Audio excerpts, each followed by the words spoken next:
Brought to you by TechnoSpark 20 series smartphones.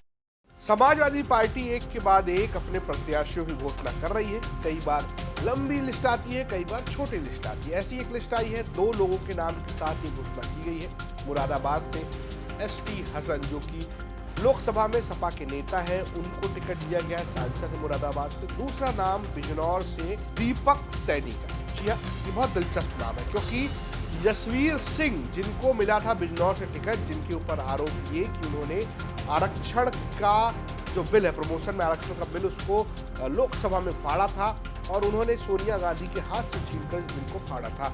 दलित विरोधी होने का एक ठप्पा लगा हुआ था। जब अखिलेश यादव पीडीए यानी कि पिछड़े दलित और अल्पसंख्यक की पॉलिटिक्स कर रहे थे, उस बीच जसवीर सिंह को टिकट मिलना लगातार ये सवाल खड़े कर रहे थे कि आखिर ऐसा क्यों हुआ, और उनका टिकट कटना माना जा रहा था और ऐसा हुआ भी।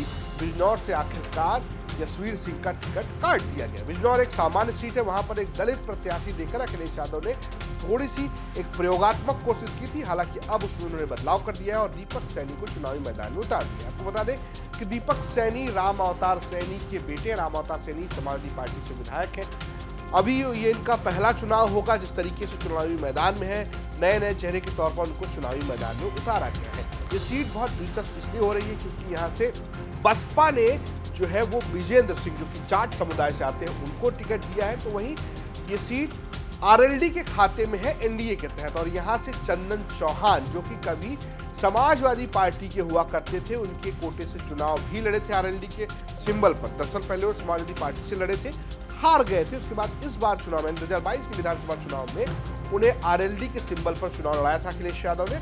वो जीत गए थे, लेकिन अब उन्होंने आरएलडी का दामन थाम रखा है और वो आरएलडी के सिंबल पर यहाँ से चुनावी मैदान में है और गुर्जर समुदाय से आते हैं। तो बहुत दिलचस्प है कि मुस्लिम सैनी बाहुल्य सीट पर एक तरफ एनडीए जो है वो गुर्जर पर दाव खेलती नजर आ रही है, तो दूसरी तरफ विजेंद्र सिंह जो कि जाट है, तो क्या वो भारतीय जनता पार्टी की वोट में सेंधमारी करेंगे या इंडिया गठबंधन की वोट में सेंधमारी करेंगे? क्योंकि अगर जाट वोट जयंत चौधरी के नाम पर एकजुट हो रहा है तो बसपा यहाँ पर उस वोट में सेंधमारी करती नजर आ सकती है। और अब दीपक सैनी, जो कि सैनी समुदाय से आते हैं, वो कहीं ना कहीं पश्चिमी यूपी में बड़ी समुदाय यानी सैनी समुदाय जो पश्चिमी यूपी की कई सीटों को प्रभावित करता है, उस पर एक कोशिश जो है वो लग रही है अब समाजवादी पार्टी की तरफ से कि कहीं ना कहीं उसको भी ट्रांसफर किया जाए। हालांकि जसवीर सिंह का टिकट काटा जाना बहुत महत्वपूर्ण माना जा रहा है, क्योंकि जिस तरीके से उनको लेकर लगातार विरोध हो रहा था, उनको दलित विरोधी बताया जा रहा था, इस पूरे मामले को लेकर माना जा रहा था कि अखिलेश यादव उनका टिकट काट सकते हैं और आखिरकार उनका टिकट